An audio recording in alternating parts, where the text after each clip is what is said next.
সম্মানিত উপস্থিতি, আজকের জুমায় আমরা আলোচনা করব গত জুমারই বাকি অংশ, আমালুল হেমায়াত মিনাল মাউতিল মাফাজি, অর্থাৎ অপ্রত্যাশিত মৃত্যু থেকে রক্ষার আমল।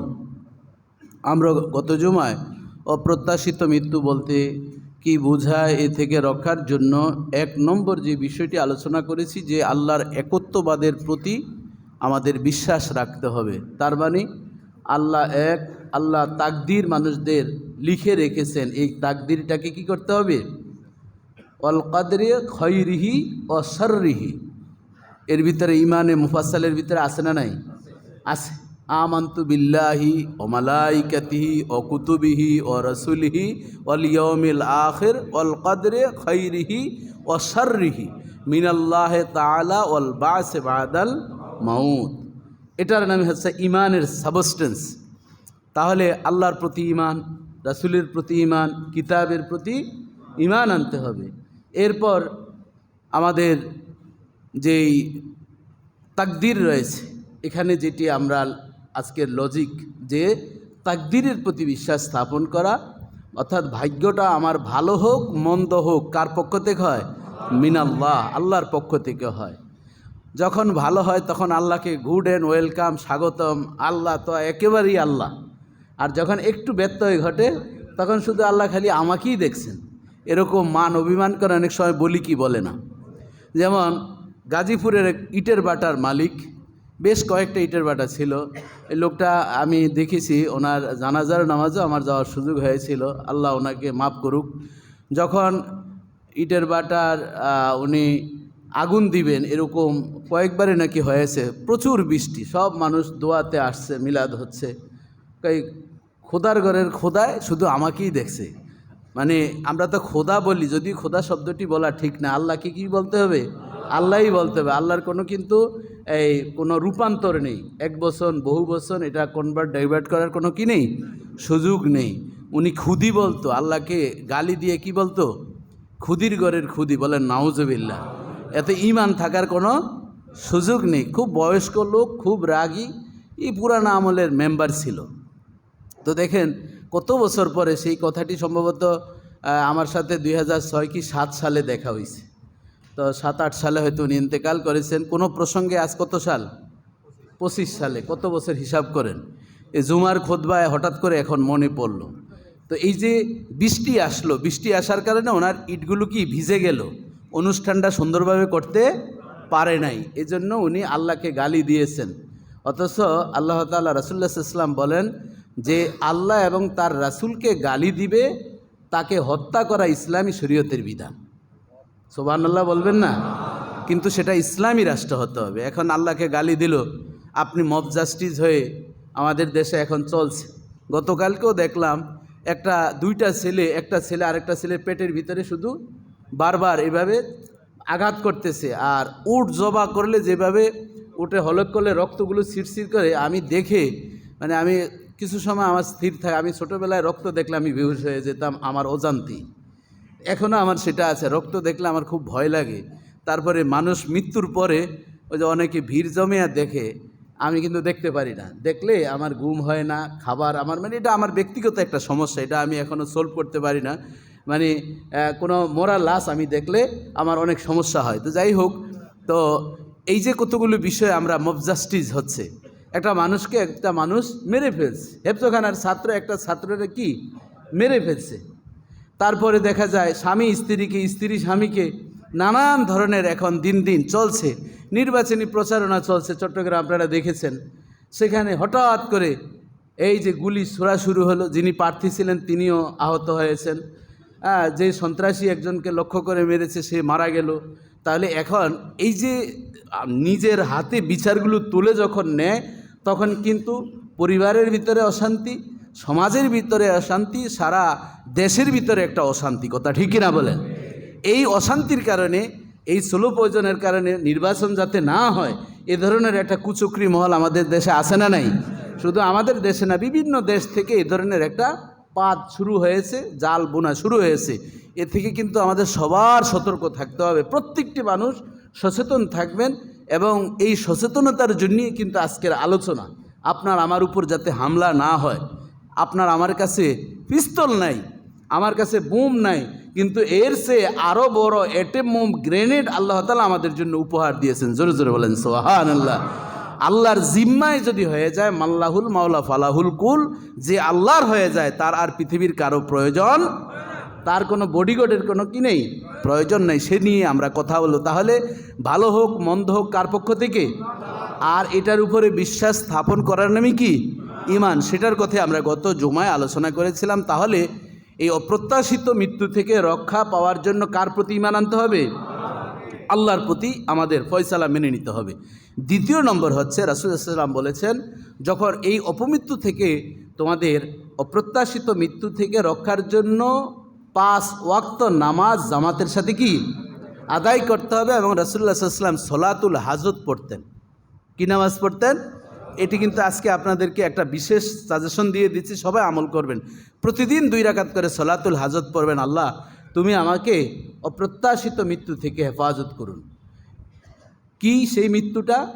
বিল্ডিংয়ে চাপা হয়ে মরতে পারেন, ভূমিকম্প হয়ে, আগুনে পড়ে, পানিতে ডুবে, তারপরে গাড়ি অ্যাক্সিডেন্ট হয়ে যাচ্ছেন, গাছ পড়ে, অথবা ওই যে আবুল কালাম যেভাবে মারা গেল, উপর থেকে ইট পড়ে, বা যে ধরনের আচানক যেই মৃত্যু, এ থেকে আল্লাহ তাআলা হেফাজত করেন আপনি নামাজের মাধ্যমে। রাসূলুল্লাহ সাল্লাল্লাহু আলাইহি ওয়াসাল্লাম, আমার কথা নয়, আবু দাউদ শরীফের 1319 নম্বর হাদিসে এসেছে, হুযায়ফা রাদিয়াল্লাহু তাআলা বলেন, কানান নবী সাল্লাল্লাহু আলাইহি ওয়াসাল্লাম ইজা হাজাবাহু আমরান সাল্লা। রাসূল সাল্লাল্লাহু আলাইহি ওয়াসাল্লাম যখনই কোনো কঠিন পরিস্থিতি দেখতেন, আম্মাজান আয়েশা সিদ্দিকা রাদিয়াল্লাহু তাআলা নিজেও বলছেন, সাথে সাথে রাসূলুল্লাহ সাল্লাল্লাহু আলাইহি ওয়াসাল্লাম ওই অবস্থায়, পবিত্র থাকা অবস্থায় তিনি দাঁড়িয়ে নামাজ পড়তেন। যেমন কোথাও খবর এসছে, যেমন অমুক জায়গায় সাহাবীরা ইসলাম প্রচার করতে গিয়েছেন, যে কোনো একটা বিপদের খবর এসেছে, রাসূলুল্লাহ সাল্লাল্লাহু আলাইহি ওয়াসাল্লাম ওই মুহূর্তে মজলিসেও যদি থাকতেন, তিনি কথা নেই, কথা বন্ধ করে দিয়ে দাঁড়িয়ে তিনি 2 রাকাত নামাজ পড়ে কার কাছে সাহায্য চাইতেন? বাবা জীবনধরা আমার, এজন্য আল্লাহ সুবহানাহু ওয়া তাআলা কুরআনুল কারীমে বলছেন, ইয়া আইয়ুহাল্লাযীনা আমানুস্তাঈনু বিস-সাবরি ওয়াস-সালাহ। হে ঈমানদারগণ, যখন তোমাদের কোনো বিপদ হয়ে যায়, ওই বিপদ থেকে উদ্ধারের জন্য তুমি আল্লাহর কাছে সাহায্য চাও। 1 নম্বর হচ্ছে বিস-সবর, ধৈর্য ধারণ করে। 2 নম্বর হচ্ছে নামাজের মাধ্যমে। নামাজের মাধ্যমে যখন তুমি আল্লাহর কাছে সাহায্য চাইবে, আল্লাহ তাআলা কোনো দিন বান্দাকে খালি হাতে ফেরত দিবেন না। কারণ এই নামাজ হচ্ছে মোহনী শক্তি। আল্লাহর যতগুলো দাসত্ব আছে, আল্লাহকে মানার জন্য যতগুলো মানুষ থেকে আল্লাহ তাআলার প্রাপ্তি, সবগুলো একটা ইবাদতের মধ্যে আছে, তার নাম কি? নামাজ। আপনি দেখবেন আচানকভাবে কোনো মানুষ যদি আপনাকে দেখে, যারা অমুসলিম, কোনো দিন নামাজ দেখে না। ইউরোপ কান্ট্রিতে এক তাবলিগ জামাতের এক ভাই গিয়েছিলেন, আমার খুব কাছের মানুষ। উনি বলল যে হুজুর, আপনারা তো এই দেশে ওয়াজ করেন, এইটা সাজানো একটা বাগানের ভিতরে। কথা তো বাস্তব, মানে সব সাজানো, আমরা কি ওয়াজ করে চলে আসি। কিন্তু ওই জায়গায় এমন অবস্থা, মানুষকে হত্যা করে মানুষ রান্না করে খায়। এরকম দেশ অনেক জায়গায় আছে, আপনি ভাবতেও পারবেন না। এবং ছোট বাচ্চাকে জুস বানিয়ে খায়, আপনি ভাবতেও পারবেন না। নবজাতক সন্তান, এটার আলাদা, এই জুসের দাম নাকি অনেক বেশি। মেশিনে ঢুকিয়ে দেয়, রক্তগুলো আলাদা যায়, আর বাকি যেটা থাকে সেটা কিমা করে বা জুস বানিয়ে এ ধরনের খায়। তো আমরা যখন গেলাম, কয়েকজন যাওয়ার পরে আমাদের দাড়ি দেখে বলে, God is come, God is come. মানে গড বলতেছে আমাদেরকে যে দাড়ি, মানুষের আবার দাড়ি থাকে, এত বড় দাড়ি, তাহলে এটা কি? গড। তো কিছু মানুষ দৌড়ানো শুরু করেছে, আবার কিছু মানুষ হিংস্র, তারা আগিয়ে আসতেছে, এদেরকেও কি জবাই করবে, এদেরকে খাইবে। কারণ এটা ভিন্ন প্রজাতি, এটা কোনো কি বিরল প্রজাতি। কারণ এদের মুখে কি আছে? দাড়ি আছে। উনি নিজে, তিনি একজন ডাক্তার, MBBS ঢাকা মেডিকেল কলেজে পড়েছেন। তো যে অনেক আগের কথা আমি বলতেছি, সেটা 2003-04 বা এর আগ পরের কথা। তো সেখানে গিয়ে ওনার বাস্তবতা বলল যে, আমরা সেখানে গিয়েছিলাম একটা সূত্রে, ওই যে এলাকায় গিয়েছি, ওই এলাকার একজন ভাইয়ের সাথে ওনার ডাক্তারি যে কোনো লিঙ্ক ছিল। তো যারা হায়ার এডুকেটেড তাদেরকে বোঝানো সহজ। তখন তাকে এইভাবে বুঝাইলো যে আমরা তো এইভাবে দিন প্রচার করি। তো সে বলতেছে, তোমরা যে দিন প্রচার করো, নামাজের কথা বলো, নামাজ এটা কি? এই যে নামাজ এটা কি, তাদের চিত্রটাই আপনাদের সামনে তুলে ধরছি। ধরুন নামাজ কি আপনি কানে ধরলেন, ওরা তো হাসবে, এটা কি রে, কথা নাই বার্তা নেই, হঠাৎ করে কি কানে ধরছে। আমরা তো দেখতে দেখতে এটাকে আশ্চর্য কিছু মনে করি না, যে আমি কোনো অপরাধ করি না, সাধারণত অপরাধ করলে মানুষে কি কানে ধরে। এই জন্য একটা লোক একবার বলতেছে, নামাজে যখন ডাকতেছিলেন ওনাকে, বলতেছেন আমি তোমাদের মতন কোনো কি অপরাধ করি না, তোমরা অন্যায় করছো এই জন্য কানে ধরো, সারা রাত ভরে তোমরা অন্যায় নাফরমানি কাজ করছে এই জন্য সকালে এসে কানে ধরো, আমি অন্যায়ও করি না, আমি কানেও কি করি না। মুয়াজ্জিন আজান দেয়, নিশ্চয়ই তোমার মুয়াজ্জিন রাতে কোনো অন্যায় কাজ করছে এই জন্য সে কানে ধরে আজান দিতেছে, এবং যাদেরকে ডাকতেছে তারও এসে কানে ধরে। মানে এটা হচ্ছে কি তর্কের কথা, বা যারা জানে না ওইসব দেশের মানুষের কথা। আচ্ছা, কানে ধরলেন, আবার হাতটা বাঁধলেন, অনেকটা মনে হয় যে মূর্তির মতন বা রোবটের মতন চলতেছে, আবার হঠাৎ করে একটু ঝুঁকে গেলেন, কিরে এতক্ষণ ছিল দাঁড়ানো, হঠাৎ করে আবার ঝুঁকলো কেন, সমস্যা কি তার? তখন তাদের মধ্যে থেকে কেউ বলতেছে, ও দিস ইজ এক্সারসাইজ, তাইলে তোমরা কি ব্যায়াম করতেছ? মানে আস্তে আস্তে প্রথমে বলতেছে অপরাধী, তারপরে কি ব্যায়ামের দিকে আসতেছে, এরপরে বলতেছে তোরা এতক্ষণ ঠিক আছে ব্যায়াম করলে, এখন মাটিতে পড়ে আছো কেন? বলতেছে এটা আমাদের যেই গডকে আমরা সিজদা দিই, তোমাদের গড কোথায়? বললো গডকে দেখা যায় না। তাহলে গড দেখা যায় না, তাহলে যেই গডকে আনসিন ইজ নাথিং, যেটা দেখি না সেটা তো আমাদের কি, তাকে গড বলা যাবে না, তাদের সূত্র নাই। তখন তারা করলো কি, হঠাৎ করে একটা সিমটি কাটলো, সিমটি আমরা সিমর বলি চাঁদপুর কুমিল্লার ভাষায়। সিমটি কাটার পর বলতে উফ উফ, আপনি এটা কেন করলেন? কয় কী হয়েছে? কয় ব্যথা পেয়েছি। কয় ব্যথাটা একটু দেখাও। কয় ব্যথা কীভাবে দেখাও? ব্যথা দেখা, যে ব্যথাটা যেমন দেখা যায় না, আমার আল্লাহকেও কি সেভাবে দেখা যায় না, আল্লাহর সৃষ্টি দেখে আল্লাহকে অনুধাবন করতে হয়। জোরে জোরে বলেন সুবহানাল্লাহ।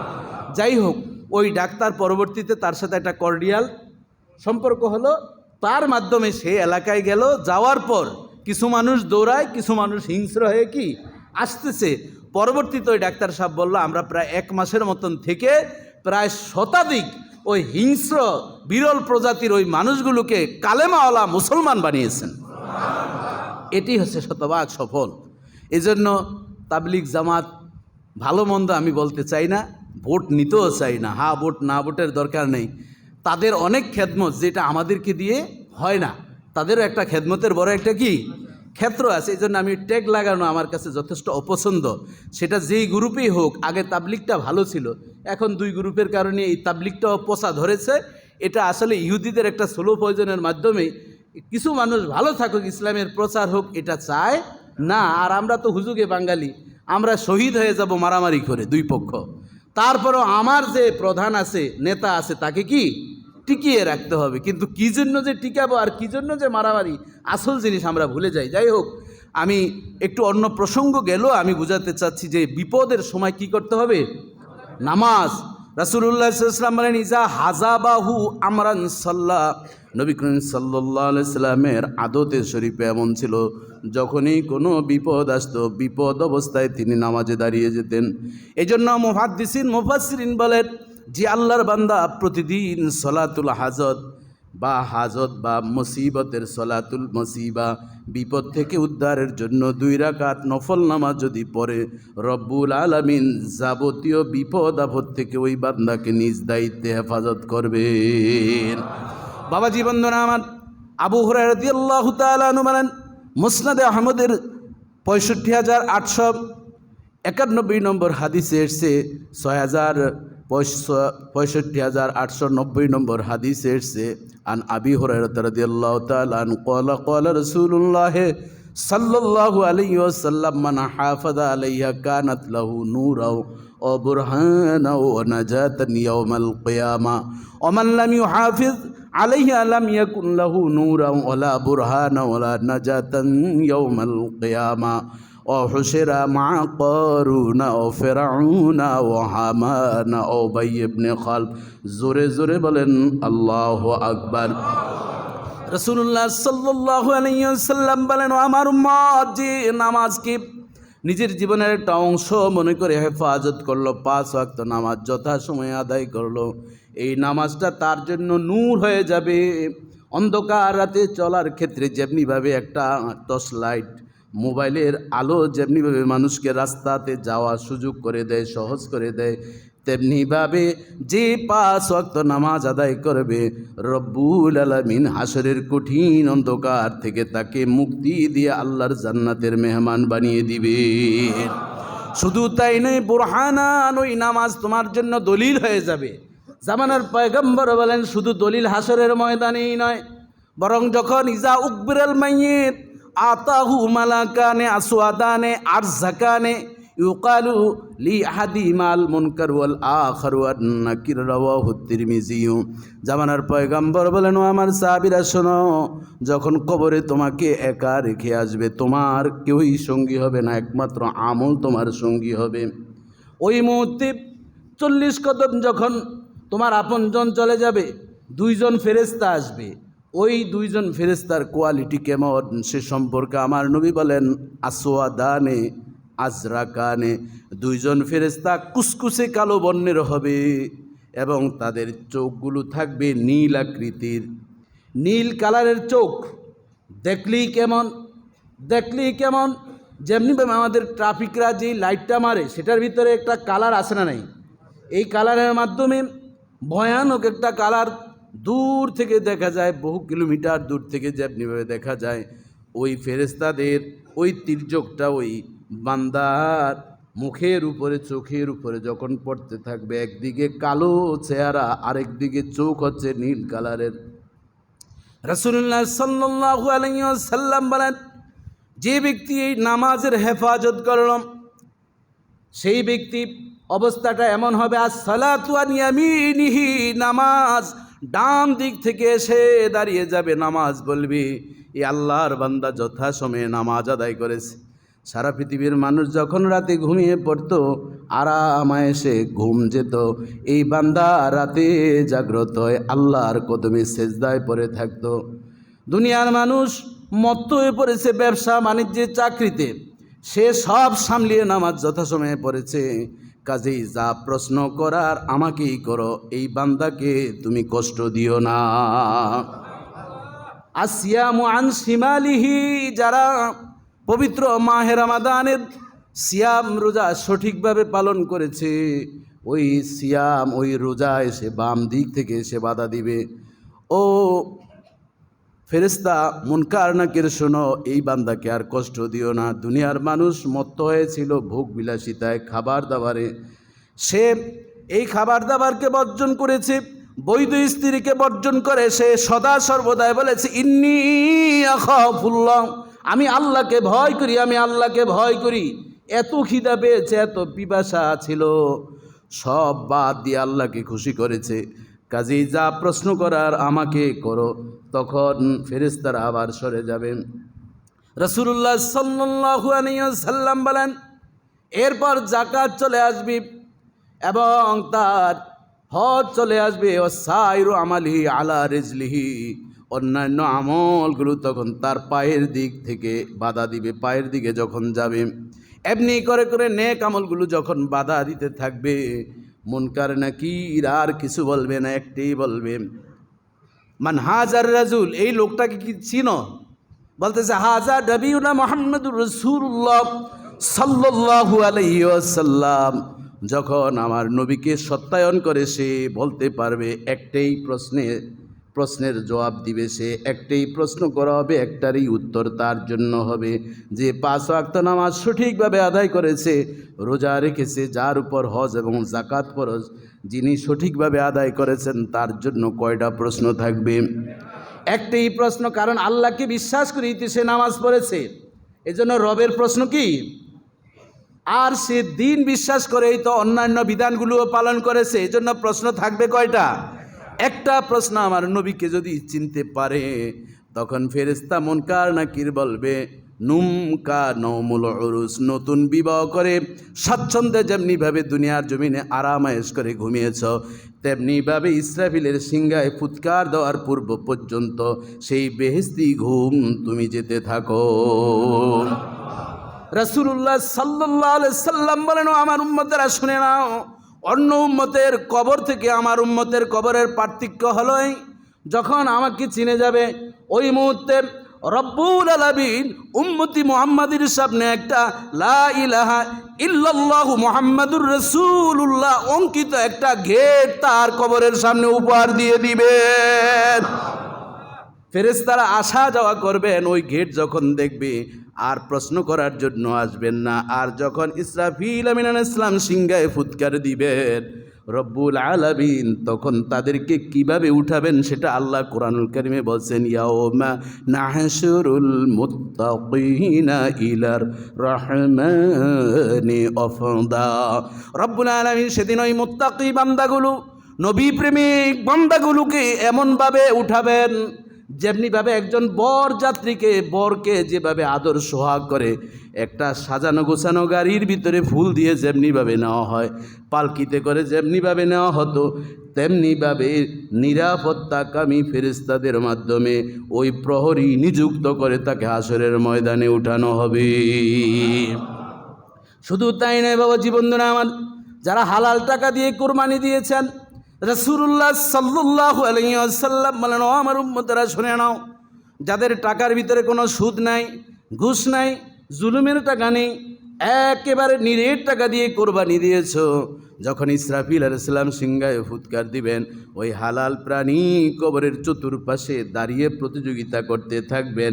যেটা একেবারে নির্ভেজাল টাকা দিয়ে দেওয়া হয়েছে সেটাকে এক নম্বর অবস্থান রেখে ওই বান্দাকে ওই হালাল প্রাণীর উপরে বসিয়ে রব্বুল আলামিন হাসরের কঠিন ময়দানে উঠাবে। আর যখন উঠেই যাবে, এই চিত্রের এই কোয়ালিটির যারা হবেন, রাসূলুল্লাহ সাল্লাল্লাহু আলাইহি ওয়াসাল্লাম বলেন, সাবআতুন ইউযিল্লুহুমুল্লাহু ফি যিল্লিহি ইয়াওমা লা যিল্লা ইল্লা যিল্লাহু ইমামুন আদিলুন ওয়া শাবুন নাশা ফি ইবাদাতিল্লাহ ওয়া রাজুলুন কানা কলবু মুআল্লাকাম বিল মাসাজিদ ইলা আখিরিল হাদিস রাওয়াহুল বুখারী। জোরে জোরে বলেন আল্লাহু আকবার। জামানার পয়গম্বর বলেন, যখন ওই মানুষগুলোকে হাসরের কঠিন ময়দানে উঠানো হবে, ওই মানুষগুলোর গুণটা এমন হবে যারা দুনিয়ার জমিনে ন্যায়পরায়ণ ছিলেন, সর্বক্ষেত্রে ন্যায় পর্যায়ে ছিলেন, শিক্ষাঙ্গনে, অফিস আদালতে, বিচারের ক্ষেত্রে ন্যায় যারা পালন করেছেন। ইন্নাল্লাহা ইয়ামুরু বিল আদলি ওয়াল ইহসান।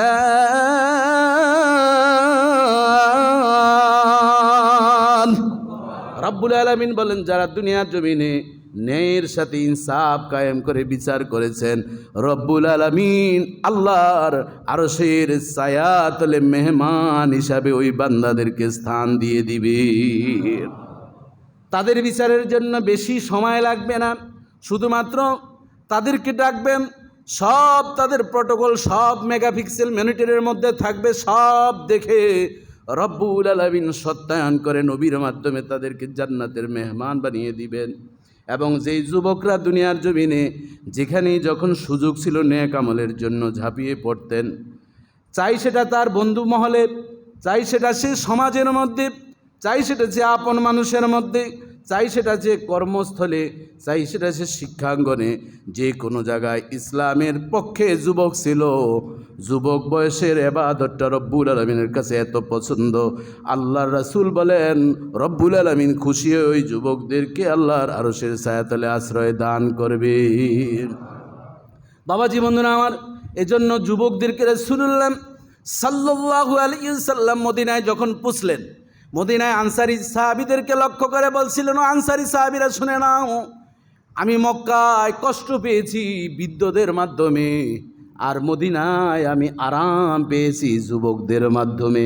এজন্য যুবকদেরকে আমি মায়া করি, যুবকরাও আমারে মায়া করে, আর আমি আল্লাহর কাছে যুবকদের জন্য দোয়া করেছি তাদেরকে যাতে রব্বুল আলামিন আমার সাথে জান্নাত দান করে দেন।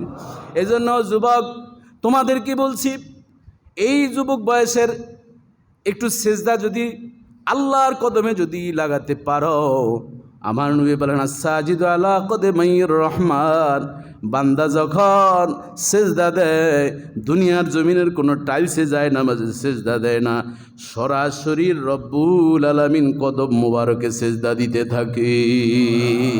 এজন্য যুবক বৃদ্ধ বয়সের 70 সেজদা আর যুবক বয়সের 2টি সেজদা, এটা বড় দাম। এজন্য যৌবনের তাড়নাকে একটু মিটিয়ে, যৌবনের তাড়নাকে একটু নিজেকে সংকোচন করে রবের সাথে যদি একটু ভালোবাসা একটু করতে পারি, নবীর প্রেমে যদি একটু মত্ত হতে পারি, আউলিয়া প্রেমিক হতে পারি, মসজিদমুখী হতে পারি। আমার নবী বলেন, রাজুলুন কানা কলবু মুআল্লাকাম বিল মাসাজিদ।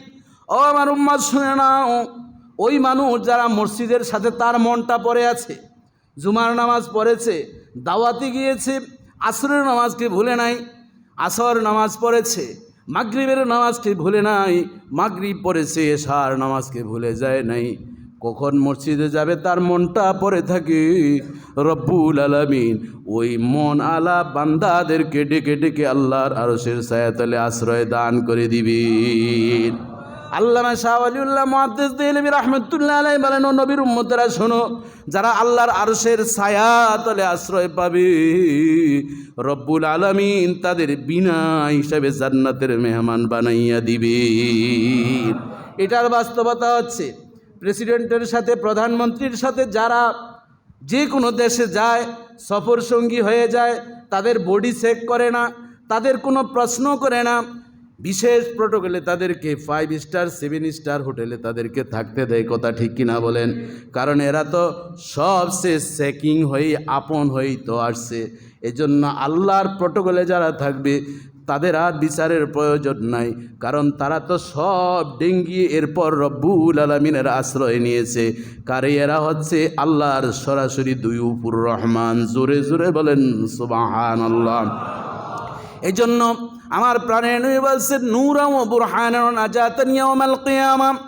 যারা এভাবে নামাজ সঠিকভাবে পড়বে, পরকালে তাদের জন্য দলিল হয়ে যাবে, কবরও দলিল হয়ে যাবে। ও নাজাতান ইয়াউমাল কিয়ামা, এই নামাজ বান্দাকে নাজাত দিয়ে জান্নাতের সার্টিফিকেট দিয়ে দিবেন, এবং ওই সার্টিফিকেটের মাধ্যমে ফেরেশতার প্রশ্ন না করে দেখি তাকে নবীর সুপারিশের মাধ্যমে জান্নাতের মেহমান বানাইয়া দিবেন। এখন আপনি বলবেন, হুজুর সার্টিফিকেট তো পাইছে, আবার নবীর সুপারিশের দরকার কি? তাহলে জান্নাতের সার্টিফিকেট যারা দুনিয়াতে পাইছেন কয়জন সাহাবী? আশারায়ে মুবাশশিরিন আমরা বলি না? আবু বকর রাদিয়াল্লাহু তাআলা জান্নাতের সার্টিফিকেট পাওয়ার পর আরও বেশি ইবাদত করতেন। ওমর রাদিয়াল্লাহু তাআলা বলতেন, ও ভাই, আপনি তো 1 নম্বরের লিস্ট, নবীর পরে জান্নাতি আপনি কেন কান্না করেন আর এত কষ্ট করেন? কয়, যদি এই নেয়ামত যদি আবার আল্লাহ কেড়ে নেয় এই ভয়ে। একটু আসতে বলেন না সুবহানাল্লাহ। আর আমরা যদি কোনো রকম একটা পদ পেয়েই যাই,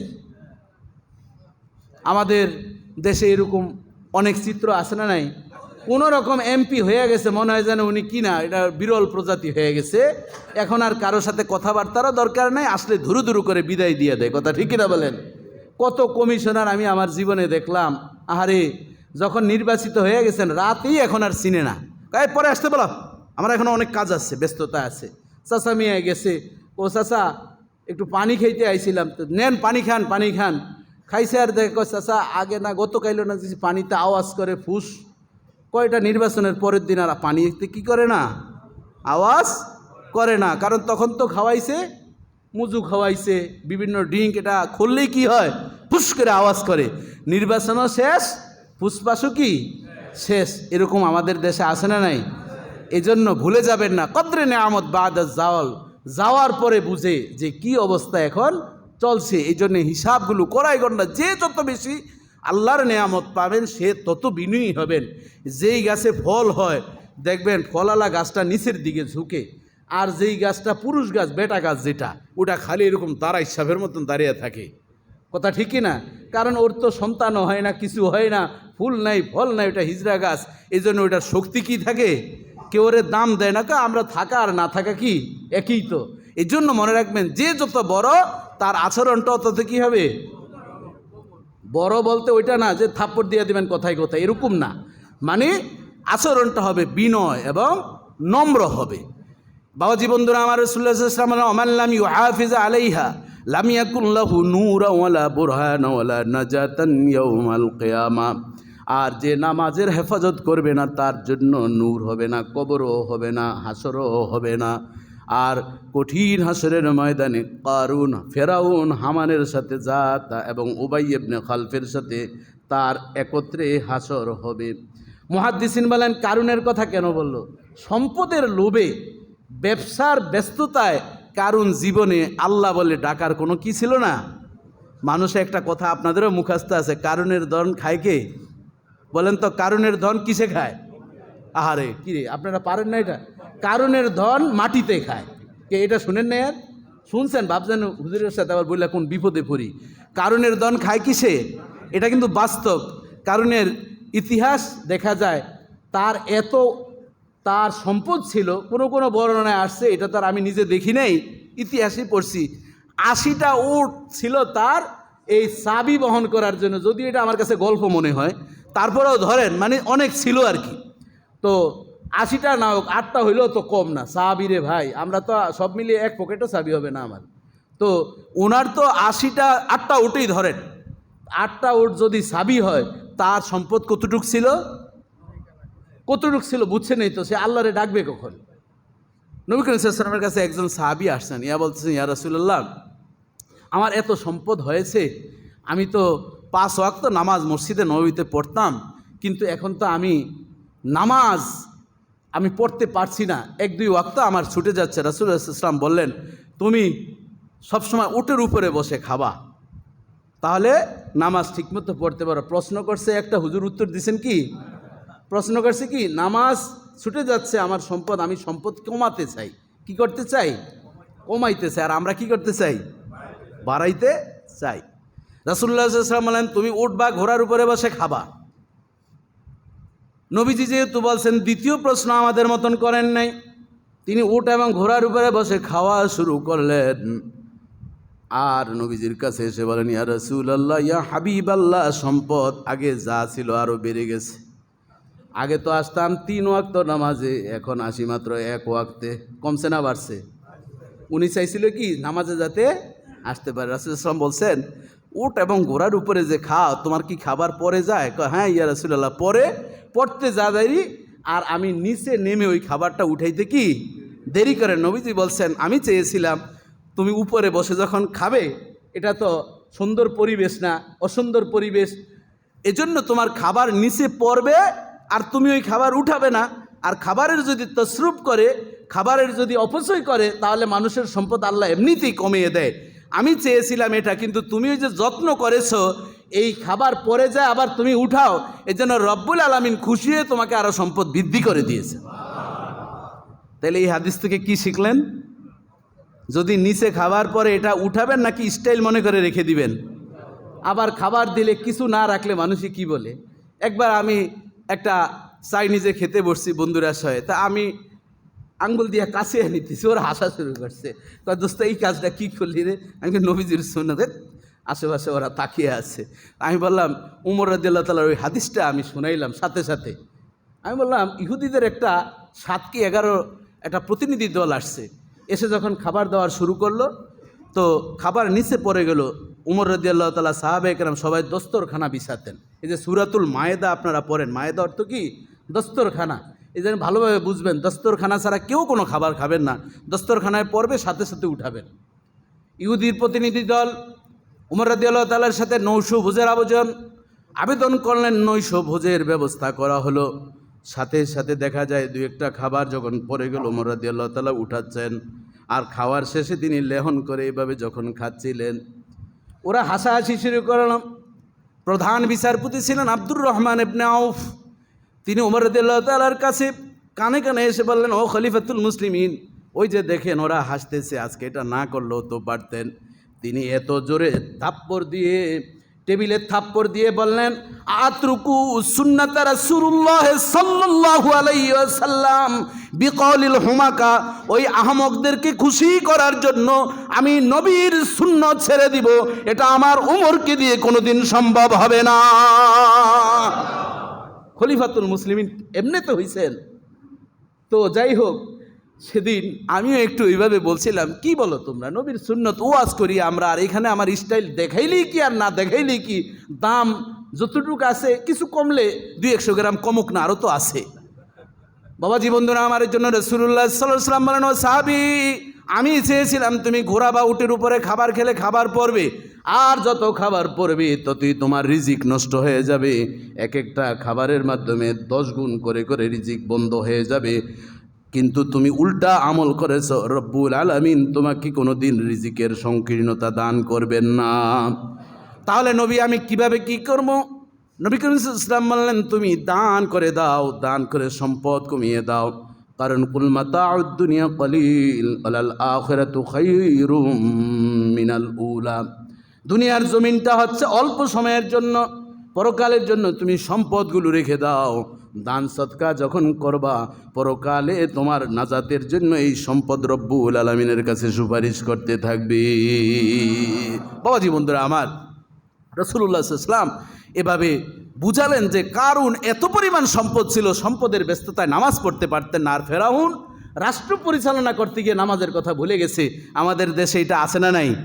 অফিস আদালতে নামাজ নাই, আছে ঘুষের যত লেনদেন আছে সব চলছে, অথচ লাঞ্চের ছুটি নিয়ে 1 ঘন্টা 1.5 ঘন্টা 2 ঘন্টা কাটিয়ে দেয়। এমনও হয় অনেক অফিসে লাঞ্চের পরে আর কোনো কাজ করে না, ওনার কোটি বা ব্লেজারটা চেয়ারের ভিতরে ঝুলিয়ে যায়। আর ওই যে পিয়ন কতগুলো চামচা আছে, বলতেছে স্যার কোথায়, দেখেন না ব্লেজার আছে, এটা জিজ্ঞাসা করতে হয়।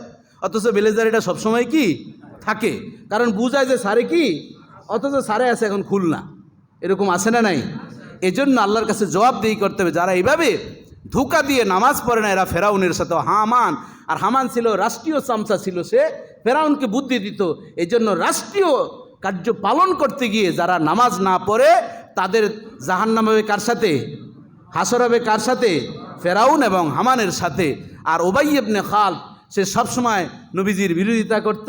তার কাজ ছিল যত ধরনের কুটনামি করা, সব কুটনামি করত। এ ধরনের কুটনামির লোক আমাদের সমাজে আছে না নাই? তারা উবাই ইবনে খালফের সাথে হবে। বাবা জীবনরা আমার।